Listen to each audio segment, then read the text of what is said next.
তো হ্যালো, আসসালামু আলাইকুম। কেমন আছেন সবাই? আমি আলহামদুলিল্লাহ ভালো আছি। তো সকালে আমি প্রশ্ন করেছিলাম, বলেন তো আমি কী বানাচ্ছি। আমি আসলে বানাচ্ছি চিকেন শাসলিক। অনেক মজার একটা রেসিপি, খুব মজার একটা আইটেম। আমার বাচ্চাদের অনেক পছন্দের একটা আইটেম। তো আমি প্রথমে নিয়ে নিয়েছি শাসলিকের কাঠিটা কিন্তু আমি নিজেই বানিয়েছি।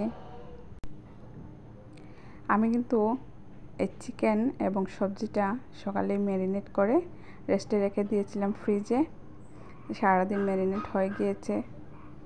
এখন আমি কাঠির মধ্যে সুন্দর করে সাজিয়ে একটা পেঁয়াজ, একটা গাজর, একটা ক্যাপসিকাম, একটা চিকেন দিয়ে সুন্দরভাবে সাজিয়ে রেডি করে নিব।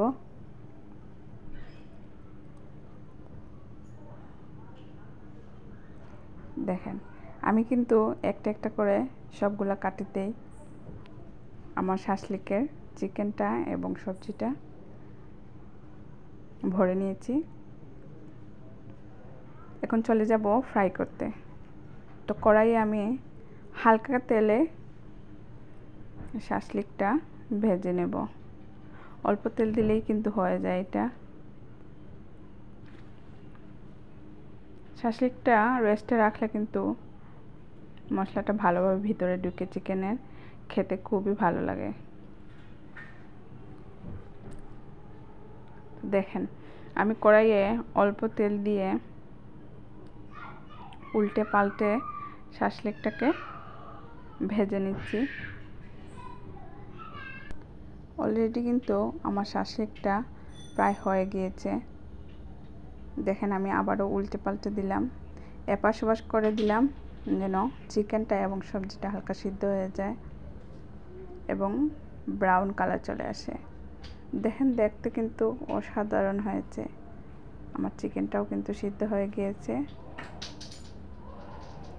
আমি আবার উল্টে পাল্টে দিলাম।